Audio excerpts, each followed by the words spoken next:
যারা এখনো ফেসবুকে কন্টেন্ট মনিটাইজ পাননি তাদের জন্য এই ভিডিওটি গুরুত্বপূর্ণ, যারা পেয়েছেন তাদের জন্য গুরুত্বপূর্ণ।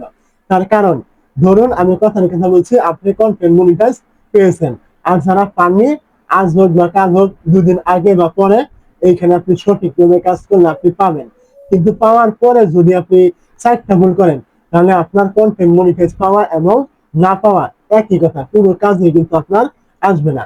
তো ওই 4টা ভুল নিয়ে আজকে আমরা আলোচনা করব। তো প্রথমে আপনি কি করবেন, আপনি চলে আসবেন ফেসবুকে, পেজ হলে পেজে আসবেন, এবং কি প্রোফাইল হলে আপনি প্রোফাইলে চলে আসবেন, যেখানে আপনি কাজ করছেন ফেসবুকে।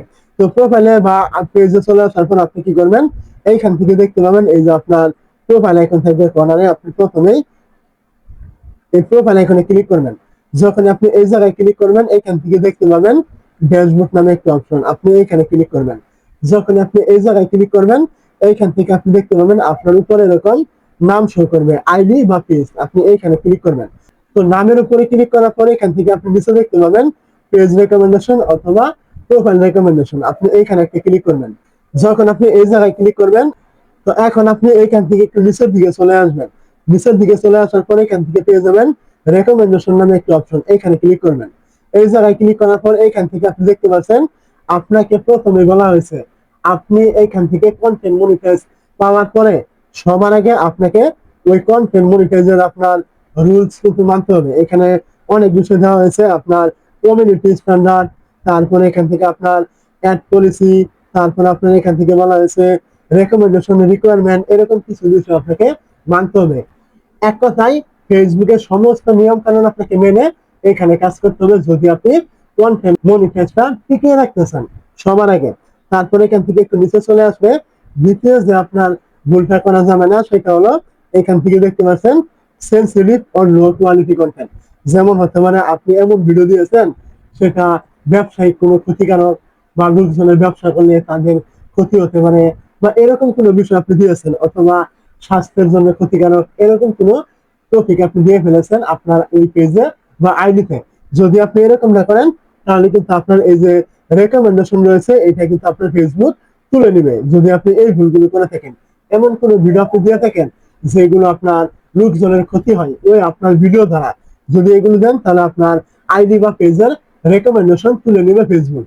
যদি রেকমেন্ডেশন তুলে নেয়, তাহলে আপনার কখনো ভিডিও ভাইরাল হবে না, কখনো রিচ এঙ্গেজমেন্ট, আপনার ওই ভিডিওগুলিতে কখনো ভিউজ আসবে না। আপনার ওই ভিডিওগুলি ফেসবুক অন্য কোনো ভিডিওর সাথে কিন্তু সাজেশনে কিন্তু নিয়ে যাবে না। তাহলে আপনার এই ভিডিওগুলিতে ভিউজ আসবে কোথা থেকে? কন্টেন্ট মনিটাইজ পাওয়ার পরে যদি আপনার ভিউজ না হয়, আপনি ইনকাম করবেন কিভাবে? তো অবশ্যই আপনি এই ভুলগুলো করবেন না।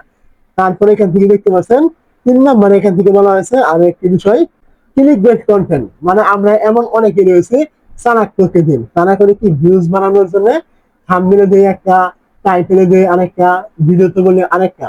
তো যদি আপনি এরকম কোনো কিছু বলে থাকেন, ফেসবুক অ্যালগোরিদম যদি কোনো মতো এটা টের পেয়ে যায়, তাহলে আপনার কিন্তু ওই রেকমেন্ডেশন কিন্তু তুলে নিবে।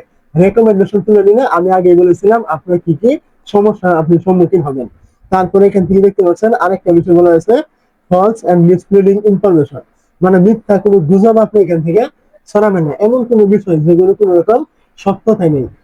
হোক আপনার রাজনীতি, হোক কোনো পারিবারিক, হোক কোনো আপনার সেলিব্রিটি, যে হোক না কেন, কোনো রকম ফেক অ্যাকাউন্ট, কোনো রকম ফেক পেজ, এইসব আপনি কোনো কিছুই করতে পারবে না। কোনো রকম মিথ্যা নিউজ আপনি দিতে পারবে না আপনার এই আইডি বা পেজে। এরকম দিলে কিন্তু আপনার এই দেখতে পাচ্ছেন এই যে রেকমেন্ডেবল, এখন কিন্তু রেকমেন্ডেবল আছে। এই ভুলগুলি করলে এখান থেকে কিন্তু আপনার রেকমেন্ডেবল কিন্তু থাকবে না।